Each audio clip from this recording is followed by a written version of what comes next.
from Kansas State University, this is Agriculture Today. Eric Atkinson with you. Ahead today on the cattle markets, Oklahoma State University's Derrell Peel. Derrell will share the latest beef and live cattle export data, both of which bode favorably for the markets. And he looks ahead to what may well be a prosperous year for cattle producers in 2022 and how that might influence one's herd management decisions. Then from the Farm Analyst program here at K-State, LaVell Winsor will talk about the opportunity for farm families to use that program to assess the financial state of their operations in planning for this next year. And later from the 4-H program, K-State's Kelsey Nordyke previews the upcoming Kansas 4-H Horse Panorama. All that here on Agriculture Today.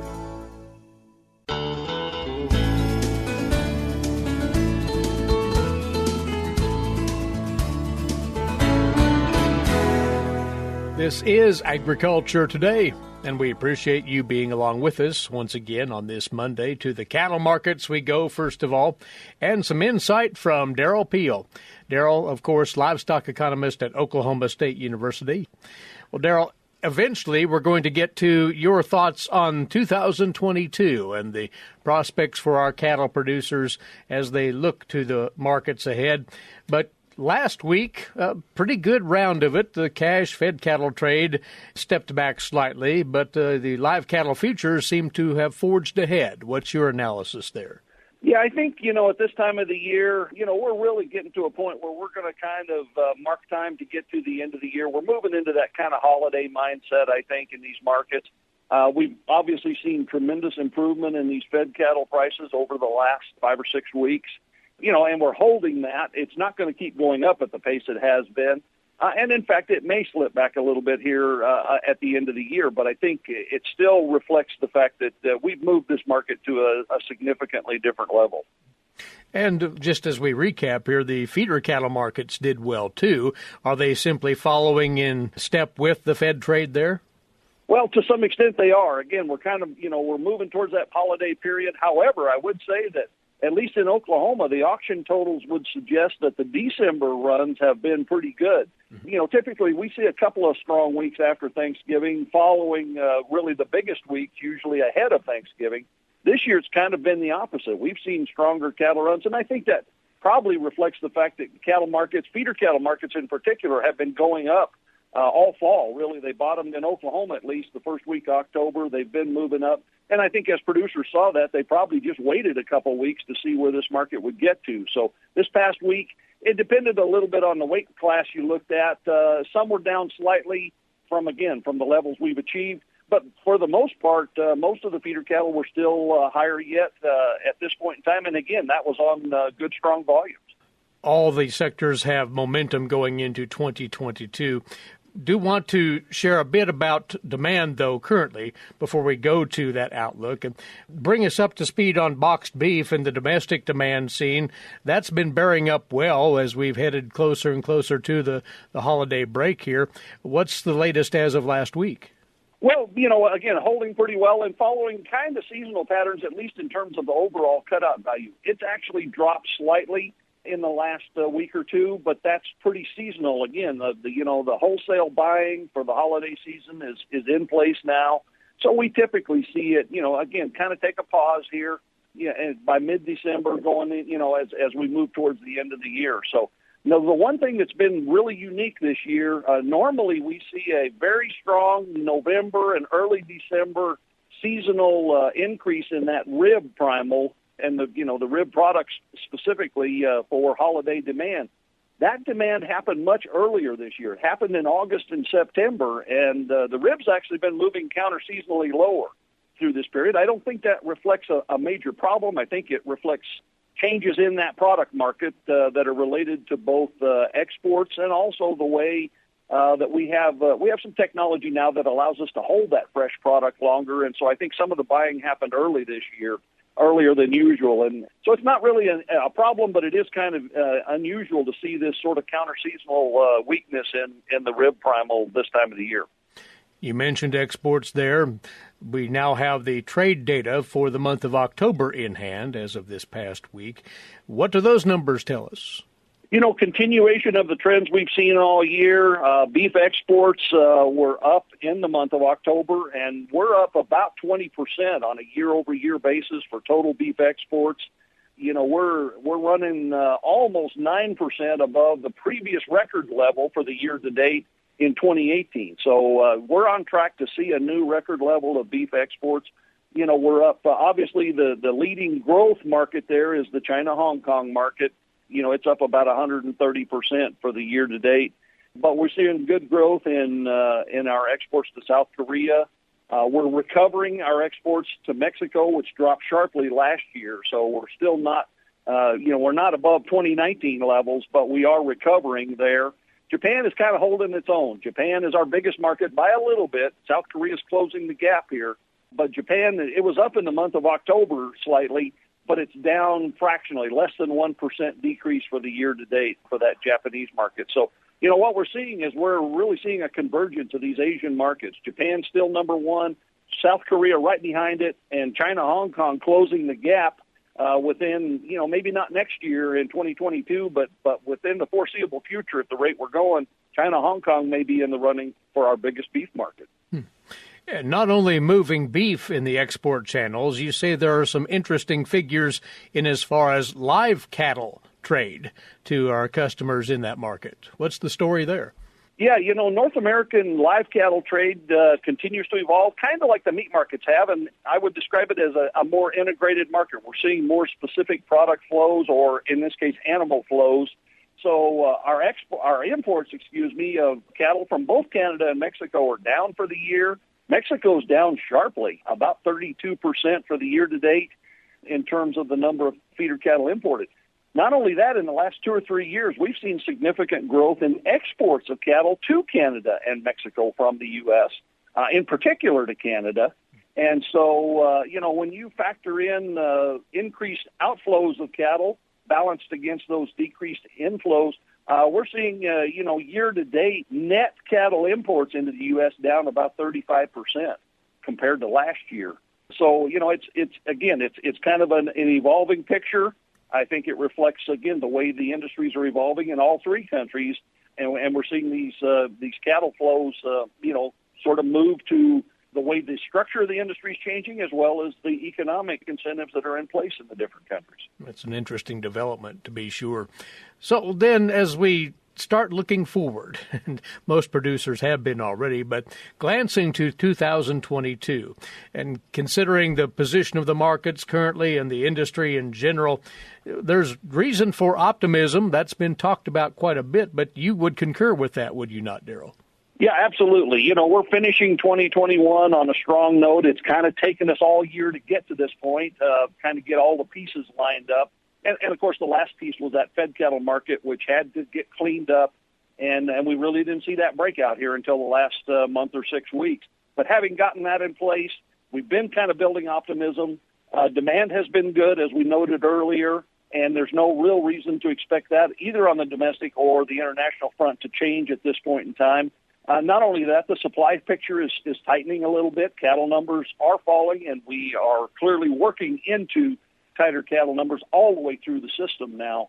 So there's a lot of reason for optimism, and our forecast certainly would reflect the idea of higher average prices in 2022. So there is a lot of reason for producers to kind of move past, all of the turmoil and all of the kind of defensive nature we've been on for the last couple of years, and I think be able to think a little bit more offensively in terms of what do we want to do, where are we trying to get to in an operation, and not just get through the issues that we have been dealing with. And in fact, you captured a few of those thoughts in an article on this topic recently. As producers go on offense, what are some things do you think they should be contemplating right now in as far as herd size, resources, and so forth? Well, again, I think every operation needs to evaluate sort of where they find themselves these days, and that depends a lot on, obviously, where you are. We do have a number of challenges going into 2022, most notably for many cattle producers, the drought situation, and that will also determine the bigger market setup because it's going to determine what happens to our overall cattle numbers. as we go into 2022 and through 2022. So I think all producers are keeping an eye on that. And if you're in the drought, then you are still kind of in defensive mode. You're trying to get through this thing, figure out how you're going to get through this, and obviously what will happen if the drought conditions do not change. For other producers, you may be thinking about what happens after the drought and trying to be positioned for the possibility that we see some recovery and rebuilding happen. But in general, just take stock of what has happened from a production standpoint. Are your production parameters in good shape? And then, sort of think about, again, where you want to be positioned for this market as best we can tell right now, and the kinds of things you want to keep an eye on as we go forward and see how things evolve here moving into 2022. And lastly, tied to that, once again, contraction is still evident in the industry. There's really no reason to think we'll see a swift shift to expansion anytime soon. I really don't think so. It's certainly a kind of a to-be-determined sort of a situation, so we have to keep an eye on it. But, given the severity of the drought conditions we're carrying through the winter here, as we get into the springtime, then those drought conditions will really determine the direction of this industry. This industry is poised to see significant change if the drought doesn't change. And so I think all producers everywhere need to be aware of that and thinking about how that will impact the industry once we see those conditions evolve, and really in the first half of 2022. Very well. We will talk with you again in the new year. In the meantime, Derrell, in advance, happy holidays to you and yours. And thanks, as always, for joining us right here. Yeah, you bet. It's my pleasure. Anytime. He is Derrell Peel, livestock economist, Oklahoma State University, and his thoughts on the cattle markets. And you're tuned in to Agriculture Today.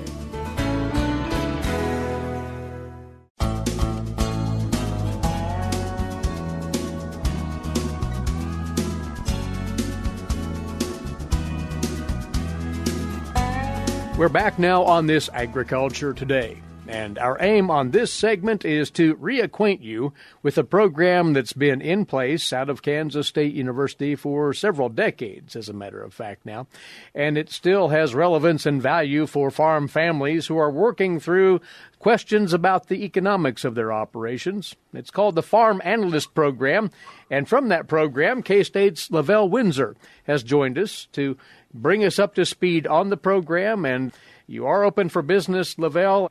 Before we talk about the makeup of the program, the economics in farming and ranching are decent or better right now.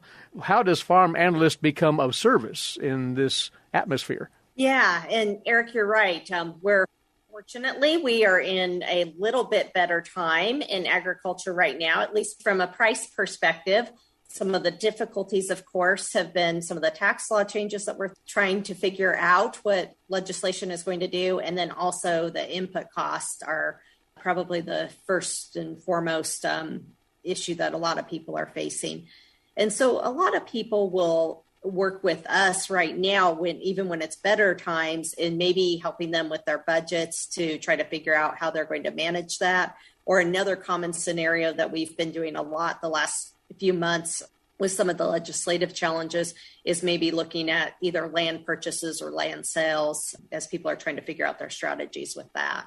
So it's dealing with the ever-shifting sands of economics, the costs and returns to production, but also can be used as a planning tool. Is that what you're saying? Yes. And so there are some people who work with us only when they're thinking about some sort of expansion or major change in their operation. And then there's other people who actually work with us annually. They do an annual review with the Farm Analyst program, and they often think of it as kind of that 30,000-foot view looking in on their business to kind of do an annual checkup with them.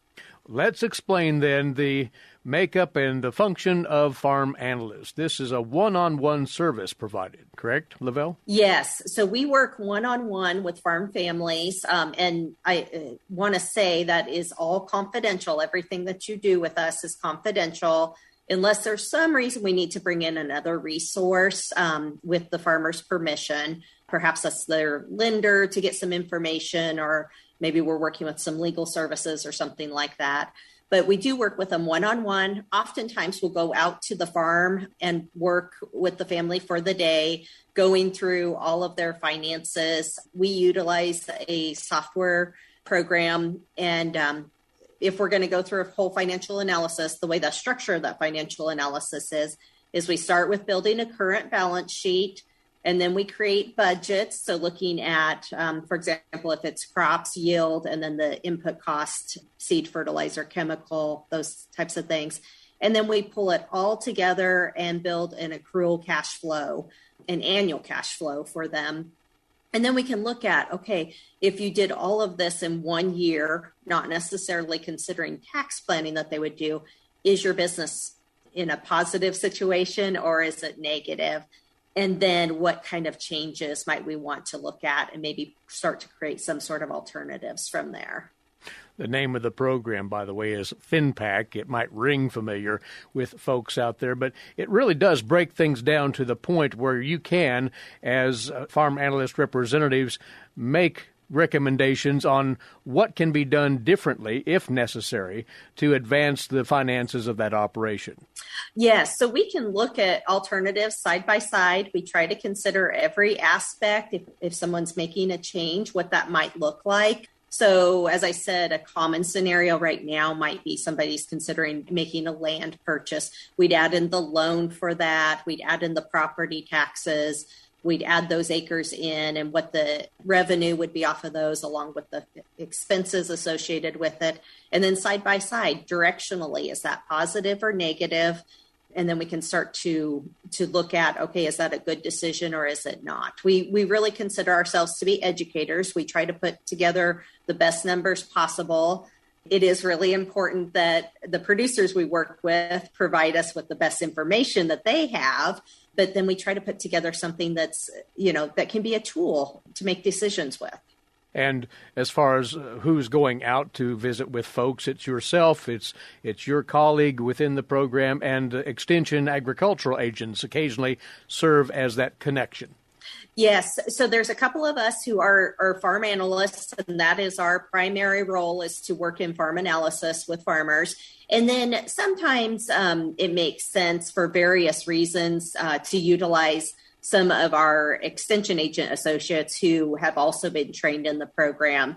And we do have several of those across the state that are very good, and they're always free to consult with us if there's any sort of question. But yeah, and we've all been doing this for several years and seen several different scenarios of situations. So this is available to farmers across Kansas or anybody who has a land ownership interest in Kansas. And so oftentimes we do work with producers, but there's occasions that we've worked with absentee landlords and things like that as well. But I would say most often it is your average farm family that we are working with. As far as the process is concerned, you do, like LaVell, to have everybody involved in the finances of the family farm at the table, so to speak, for this process, do you not? Yes, and that's really a good point, Eric, that we do like to see anyone who's impacted to be involved in the process. And sometimes that may be we build it throughout the day, and then at the end of the day, everybody else comes in and has a chance to review and look at the impacts of what we're thinking about. But it is just like anything in agriculture. If it's going to impact the farm, it's much better to have everybody who's going to be impacted to be involved with it. Communication is no small part of this, that's for sure. Yes. As far as booking an opportunity to work with Farm Analyst, how does a farm family go about that then, LaVell? Well, there's a couple of different ways. We do have on the Ag Manager website, there is a Farm Analyst link on there that you can go to and look on there and contact us that way. Or going through the CAMS office, the Kansas Ag Mediation Services office. That's a great way as well. And the CAMS office, their number is 800-321-FARM, farm. Then they can dispatch to the farm analyst that makes the most sense to work with the producer. That toll-free number again is 800-321-3286 or FARM. If you prefer, it's easier to remember that way. And you have windows of availability right now. Yes, the winter time is always the busiest time because everybody is, that's the time everybody's doing the planning, their financial planning. And yes, we do have availability. And if this is a program that you are interested in working with one of us, just reach out and we can get something set up. We typically do kind of a phone consultation ahead of time just so we know exactly what your situation is. We'll ask for some information to be sent ahead of time just so we can be the most prepared and focus more on getting something done and looking at alternatives when we're there. And then we'll set up a time to get together and go through the information that we need to go through for your farm. As LaVell says, there is a full outline on the Farm Analyst program at the agmanager.info website, so do have a look at that and see what the service can provide you and your family farm or ranch in as far as guidance financially moving forward. Before we let you go, LaVell, we do want to squeeze in one more word on another event that Farm Analyst has something of a stake in. K-State Research and Extension putting on this series of risk management skills sessions for Kansas women in agriculture. You were on with us on a previous broadcast going over that, but you're still taking reservations for that series, which will occur in January and into February, right? Yes, the registration is open now and goes through December 31st. So you've plenty of time to take care of that, and this is being held at 36 sites around the state of Kansas. These are on Wednesday evenings from January the 12th through February the 2nd. Each begins with a meal at 5:30, and then the central program will emanate from the K-State campus right afterward, followed by local case farm exercises that'll take place at each of the locations, guided by the local extension agents there. These will cover a gamut of topics: enterprise budgeting, crop insurance, crop marketing, family communication, farm bill programs, stress and resiliency, and more. And there's an optional session on February the 23rd for cow-calf producers. It's really an exceptional series of programs, again entitled Risk Management Skills for Kansas Women in Agriculture, to remind anybody can attend. The complete rundown is at agmanager.info once more, or you can inquire through your local extension office. Well, LaVell, as far as Farm Analyst goes, the best to you and your associates as you work with farm families here in these next several months, and we appreciate your time right here. Thank you. From the Farm Analyst program out of Kansas State University, LaVell Winsor. Again, 800-321-FARM to inquire about the program. You can also go to agmanager.info for more, or ask through your local extension office as well. We'll be back with more on Agriculture Today.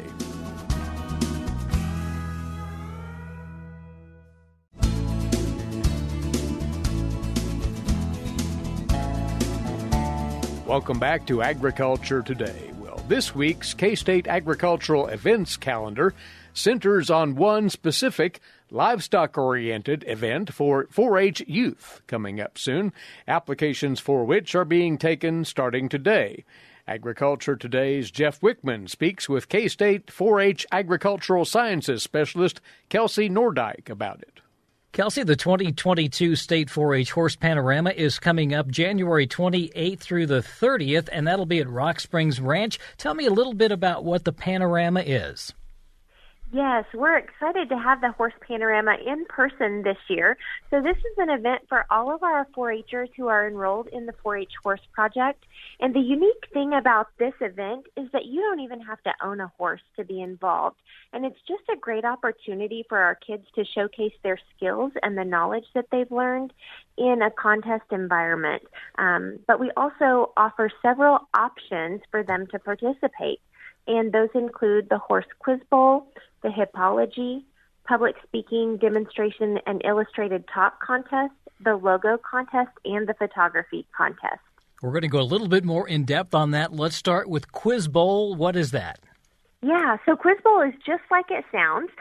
We have 2 teams of 4 that go head-to-head, and they answer horse-related questions. And this could be anything from nutrition and reproduction and care of the horse to parts of the horse and things like that. And so those kids really prepare for this contest and really study very hard. And so they get to learn more than just about showing or riding their horses.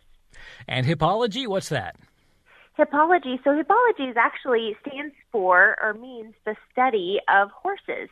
And hippology is sort of a skillathon type event where the kids will maybe identify parts of the horse or identify different feed items or minerals that maybe go into feed. They may have the opportunity to identify colors and look at genetics of the horse, as well as the parts of the different equipment that we use to care for horses, including saddles or just regular healthcare equipment as well. And then along with hippology, there is a test that goes along with that for the kids to share what they've learned. And it really challenges them to learn more and just improve their skills within the horse project.